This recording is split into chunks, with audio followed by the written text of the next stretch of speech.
என்ன சொல்றீங்க? சாந்தி, அபிராமி அண்ணி உன்னை குறை சொல்றதா நீ நினைச்சிட்டு இருக்க. அதான் இல்ல. அண்ணனை நீ வாழ்த்துறத அப்பா கேட்டாருன்னா என்ன நினைப்பாரு?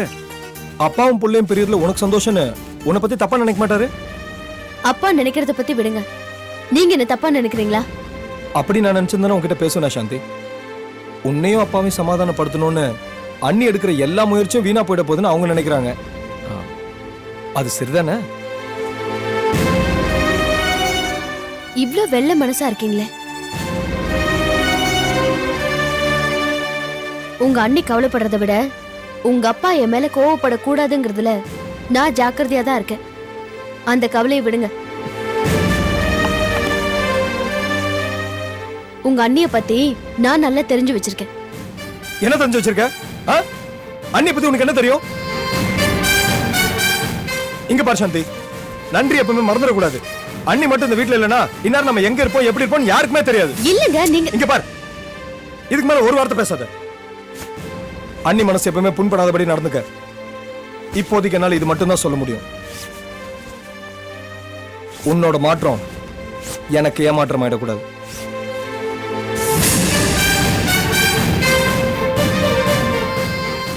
அபிராமி மேல இவ்ளோ பாசமா இருக்காரே, அவ கெட்டவன்னு எப்படி சொல்லி புரிய வைக்கிறது?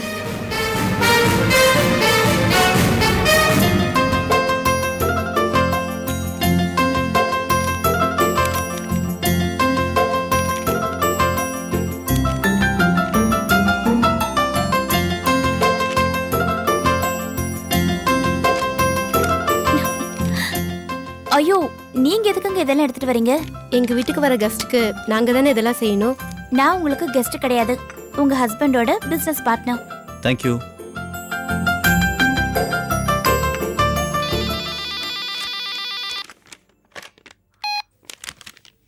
ஹலோ, நான் பேங்க் மேனேஜர் பேசுறேன். தினேஷ் இருக்காரு. என்னங்க? உங்களுக்கு தான் ஃபோன். யாரு? Bank manager. ஹலோ, சொல்லுங்க சார். Good morning Dinesh. ஒரு மேட்டர் பேசணும். நேர்ல வரீங்களா இல்ல போன்லயே பேசலாமா? பரவாயில்ல, போன்லயே சொல்லுங்க சார். நீங்க அப்ளை பண்ண லோன் சாங்ஷன் ஆகுறதுல ஒரு சின்ன ப்ராப்ளம். என்ன சார் திடீர்னு ப்ராப்ளம் அது இதுன்னு சொல்றீங்க? நான் வேற புது ஸ்டுடியோ ஓபன் பண்ண எல்லா அரேஞ்ச்மெண்ட்ஸும் பண்ணிட்டு இருக்கேன். பிளஸ் இன்விடேஷன் வேற கொடுத்துட்டு இருக்கேன். எங்க நிலைமையை கொஞ்சம் புரிஞ்சுக்கோங்க தினேஷ். சார், லோன் அமௌண்ட் ஏன் சார் சாங்ஷன் ஆகல? அந்த விஷயத்துக்காக நானே உங்களுக்கு ஃபோன் பண்ணலாம் இருந்தேன். நல்லவேளை நீங்களும் ஃபோன் பண்ணிட்டீங்க. சார், ஏன் சார் சாங்ஷன் பண்ணல? சார், என்னுடைய டென்ஷன் உங்களுக்கு புரியலையா? தினேஷ், நல்லா புரிஞ்சுக்கோங்க. உங்க பேர்ல இருக்கிற சொத்தை கொலாட்ரல் செக்யூரிட்டி காமிச்சு கடன் கேக்குறீங்க. ஆமா, அது என்னுடைய சொத்து. அதை வச்சு தானே நான் லோன் கேட்டிருக்கேன். ஆனா அது உங்க பூர்வீக சொத்து, உங்க சுய சம்பாத்தியம் இல்ல. உங்களுக்கு பங்கு இருக்கிற மாதிரியே உங்க தங்கைக்கும் பங்கு இருக்குல்ல. ஆனா அந்த லோன் அப்ளிகேஷன்ல உங்க தங்கச்சியோட சைன் இல்ல. அவங்க கையெழுத்து போடாம என்னால ஒண்ணும் பண்ண முடியாது தினேஷ். சார் ப்ளீஸ், எனக்கும் என் தங்கச்சிக்கும் எந்த ரிலேஷன்ஷிப்பும் இல்ல சார். அவ எங்க வீட்டை விட்டு போயிட்டா. அது உங்க குடும்ப விஷயம். லீகலா உங்க தங்கச்சி சைன் இருந்தாதான் மேற்கொண்டு என்னால மூவ் பண்ண முடியும். I am sorry.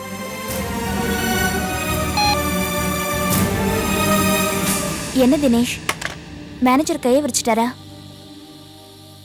ஆமா திவ்யா, இந்த லோன் அக்ரிமெண்ட்ல என் சிஸ்டரோட சிக்னேச்சர் இல்லையா? ரூல்ஸ் அண்ட் ரெகுலேஷன்ஸ் பேசுறான். ச்சே, இந்த நேரத்துல இவ்வளவு பணத்துக்கு நம்ம எங்க போறது? எவ்வளவு எக்யூப்மெண்ட்ஸ் வாங்க வேண்டியிருக்கு, அரேஞ்ச்மெண்ட்ஸ் பண்ண வேண்டியிருக்கு. கடைக்காரங்க போஸ்ட் டேட் செக் கொடுத்தா கூட வாங்க மாட்டாங்களே. எந்த நேரத்துல இந்த ப்ராஜெக்ட் ஆரம்பிச்சனோ ஆரம்பத்துல இருந்து தடங்களா இருக்கு.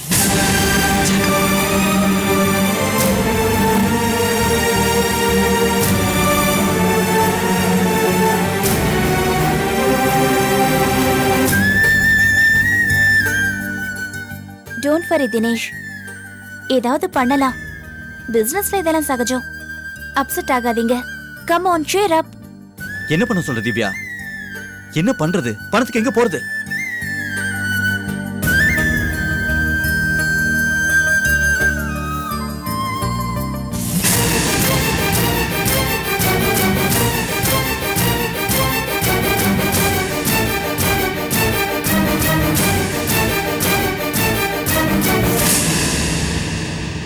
என்ன சுவாதி இது?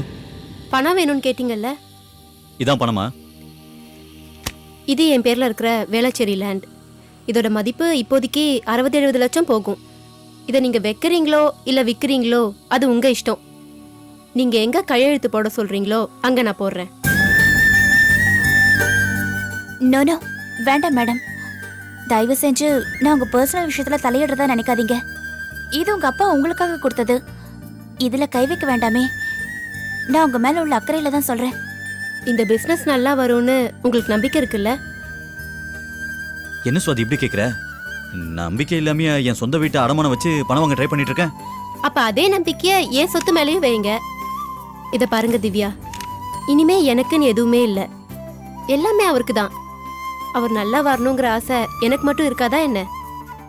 இந்தாங்க, இத வச்சு ஆக வேண்டிய காரியத்தை பாருங்க. Come on Divya. Really you are very great madam. Dinesh, இப்படி ஒரு வைஃப் அமைறது நிஜமாவே கிஃப்ட் தான். ஆண்டவன் உங்களுக்கு நல்ல வாழ்க்கையை தான் கொடுத்திருக்காரு.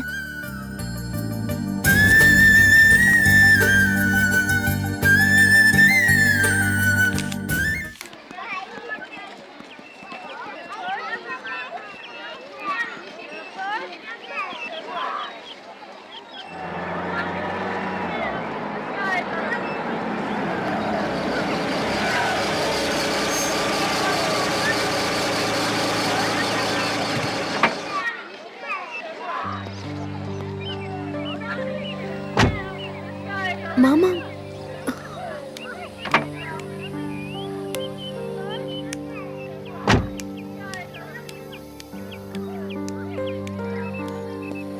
என்ன சாந்தி, இன்னும் ஸ்கூல் விடலையா? நான் தான் ஒரு 10 நிமிஷத்துக்கு முன்னாடியே வந்துட்டேன் மாமா.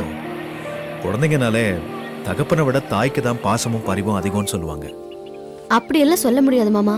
பாசத்தையும் பரிவையும் காட்டுற விதம் வேற வேறையா இருக்குமே தவிர எல்லாமே ஈக்குவல் தான். பரவாயில்லையே, ஜெனரல் சைக்காலஜி தெரிஞ்சு பேசுற. எங்க ஒரேடியா லேடிஸ் பக்கம் பேசுவியோன்னு பார்த்தேன். நியாயத்தையும் உண்மையும் சொன்னேன் மாமா. உன்னோட இந்த குணம் தெரிஞ்சுதான் நான் ரோஹிணி கிட்ட ஒரு வாக்கு கொடுத்துருக்கேன். என்ன மாமா? கர்ப்பமா இருக்கிற ஒரு பொண்ணு தனக்கு வளகாப்பு நடக்கணும்னு ஆசைப்படுறது நியாயம் தானே? ஆமா, அதுல என்ன சந்தேகம் மாமா? அந்த நியாயமான கோரிக்கைய ரோஹிணி என்கிட்ட சொன்னா. நானும் வளகாப்பு நடத்துறேன்னு சொல்லிட்டேன். ஆ, நீங்க நான் இல்லாமல நான் இருப்பேன். நம்ம வீட்டு சார்பா நீதான் முன்னிருந்து நடத்தணும். ரோஹிணி அதே தான் ஆசைப்படுறா. நீ என்ன சொல்ற? என்ன சாந்தி யோசிக்கிற? நீ கிட்ட இருந்து நடத்தணுமேன்னு தயங்குறியா? தயக்கம் இல்ல மாமா, பயம். ரோகிணி மனசுல ஒரு ஏக்கமும் வந்துடக்கூடாதுன்னு நினைக்கிறவனா. ஆனா நான் முன்ன நின்னு வளகாப்பு நடத்த போற இந்த விஷயம் நம்ம வீட்டு ஆளுங்க யாருக்காவது தெரிய வந்துட்டா என்ன நடக்குமோன்னு தான் பயமா இருக்கு. உங்களுக்கும் ரோகிணிக்கும் உள்ள உறவை நான் இன்னும் உங்க தம்பி கிட்ட சொல்லாம இருக்கேன். அதுவே என் மனசை உறுத்திக்கிட்டு இருக்க. இந்த நேரத்துல இதையும் நான் பண்ணணுமா மாமா? அப்போ என்ன செய்யறது சாந்தி? நான் உன்னை கம்பல் பண்ணல. சரி, நீ இல்லாம நடத்த சொல்லட்டுமா, இல்ல வளகாப்ப வேண்டான்னு சொல்லட்டுமா? ஐயோ, வேண்டான்னு மட்டும் சொல்லிடாதீங்க மாமா. ரோகிணி ரொம்ப மனசு உடைஞ்சு போயிடுவா.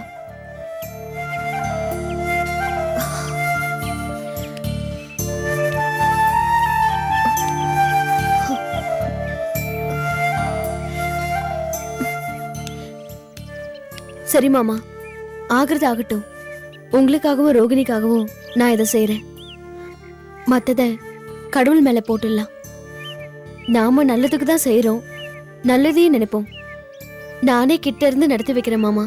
தேங்க்யூ சாந்தி, தேங்க்யூ வெரி மச். இவ்வளோ டீட்டெயிலாக வீட்டில் பேச முடியாதுன்னு தான் இங்கே வந்து பேசுகிறேன். சரி, வளகாப்புக்கு தேவையான பணம் எல்லாம் கொடுத்துட்றேன். நீயே புடவை நகை எல்லாம் அவள் டேஸ்ட்டுக்கு ஏற்ற மாதிரி வாங்கி கொடுத்துரு. சரிங்க மாமா. ஒன்ஸ் அகைன் தேங்க்ஸ் சாந்தி. என்ன மாமா இது? சரி, குழந்தை வரட்டும், எல்லாரும் சேர்ந்து போகலாம். ஐயோ, வேண்டாம் வேண்டாம், நீங்க கிளம்புங்க. நான் அவளை கூட்டிட்டு வரேன். போயிட்டு வரேன் மாமா. Okay.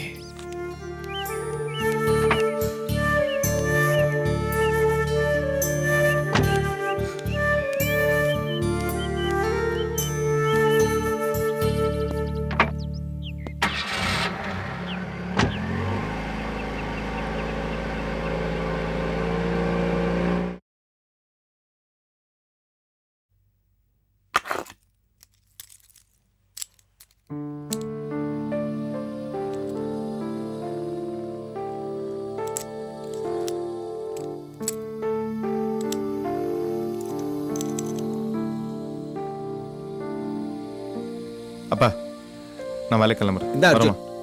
தினேஷோட photo studio opening invitation வந்திருக்கு. ஓ,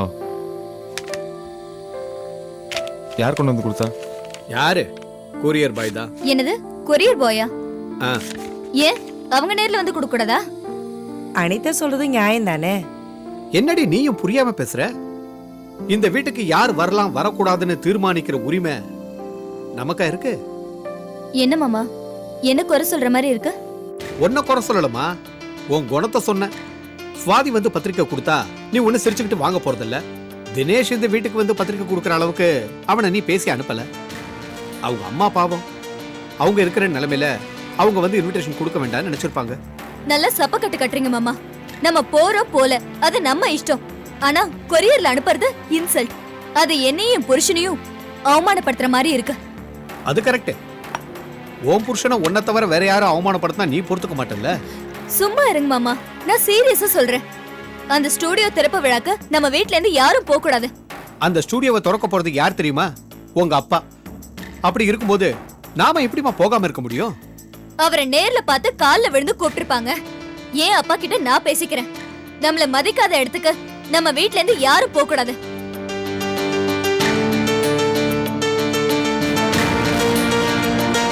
என்னங்க ஒண்ணுமே சொல்ல மாட்டேங்கிறீங்க? நான் என்னத்த சொல்ல முடியும்? அதான் பேச வேண்டியதெல்லாம் நீயே பேசிட்டியே. நான் ஆஃபீஸ் கிளம்புறேன். கொஞ்சம் இருங்க. நான் இப்பவே சொல்லிட்டேன், இந்த ஃபங்க்ஷனுக்கு நான் போக மாட்டேன். நீங்களும் போக கூடாது.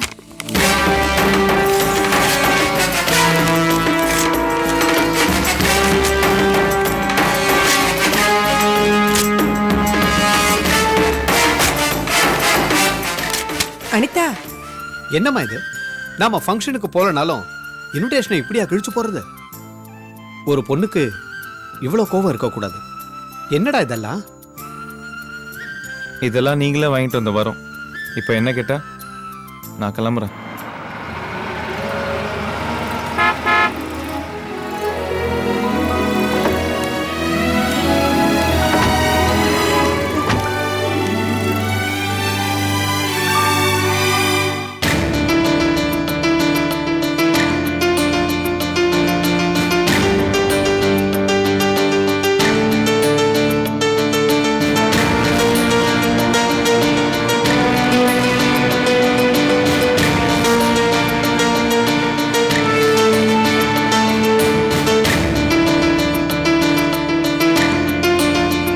மேடம், அனிதாங்கிறது நான் தான். நீங்க புக் பண்ண கார் டெலிவரி கொண்டு வந்திருக்கோம்.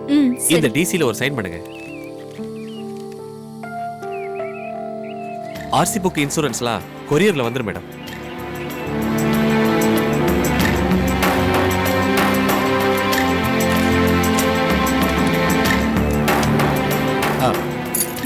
இந்தாங்க மேடம் கீ. என் ஹஸ்பண்ட் கிட்ட கொடுங்க. இந்தாங்க சார்.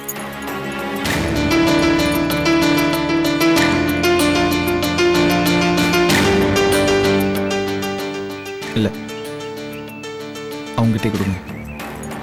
இந்தாங்க மேடம். அப்போ நான் வரேன் மேடம். தேங்க்யூ.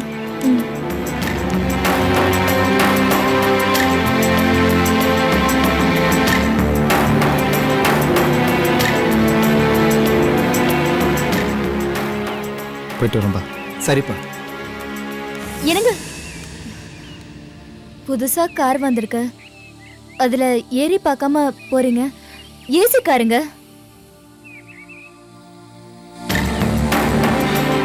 அனிதா உனக்கு சொன்னா கோவம் வரும். இது உன் கார், நீ போ. என்னங்க, கார் வாங்கியிருக்கோம். எல்லாரும் சேர்ந்து கோவிலுக்கு போய் காருக்கு பூஜை பண்ணலாமே தான் சொன்னேன்.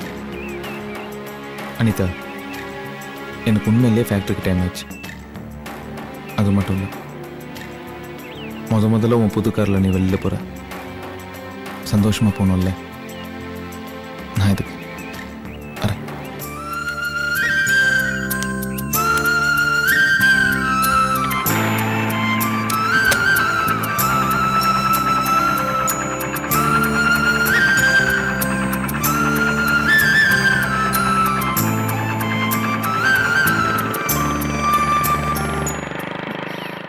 பாத்தீங்களா மாமா, உங்க பையன் கொஞ்சம் கூட மாறல.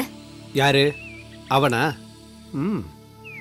ஏமா, நீ கார் வாங்கின விஷயத்த உன் புருஷனுக்காவது சொல்லிருக்கலாம்ல. மாமா உங்களுக்கு எல்லாம் சர்ப்ரைஸா இருக்கட்டுமே தான் நான் சொல்லல. மத்தபடி சொல்லக்கூடாதுன்னு ஒண்ணும் இல்ல. அவன் கோவத்துக்கு அது கூட காரணமா இருக்கலாம்ல.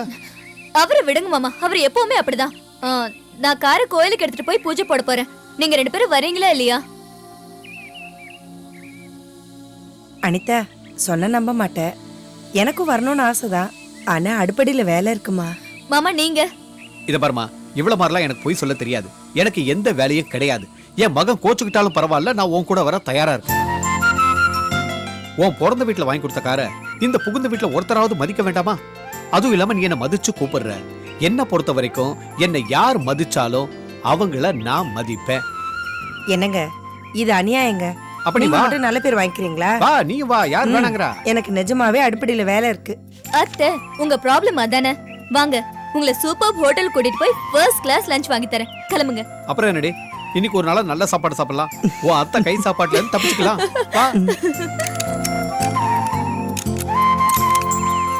ஆண்டாளம்மா, சொல்லுங்க சார். அர்ஜுன் வந்து கேட்டானா உங்க வழக்கப்படி நல்ல விதமா சொல்லுங்க. சொல்றேன்.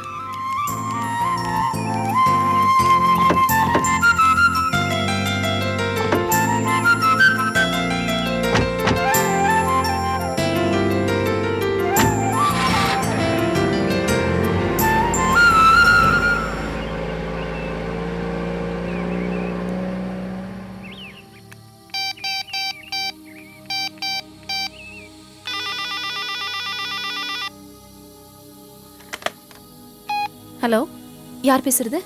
அபிராமி, ஆண்டாள் தான் பேசுறேன். சொல்லு. நீ சொன்ன மாதிரியே புது கார் வந்தது.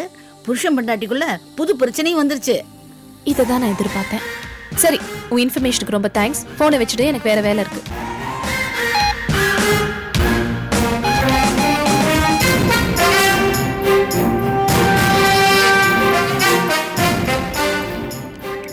அண்ணே, அந்த கோடவுன்ல இருக்கிற மெட்டீரியல்லாம் நீட்டா பேக் பண்ணிட்டீங்களா? நீங்க லோட்லாம் கரெக்டா அனுப்பிச்சிட்டீங்களா? அனுப்பியாச்சு சார். வேற எந்த ப்ராப்ளமும் இல்லையா? அர்ஜுன், ஃபோன் வந்திருக்கு. ஃபோனா? ஆமா.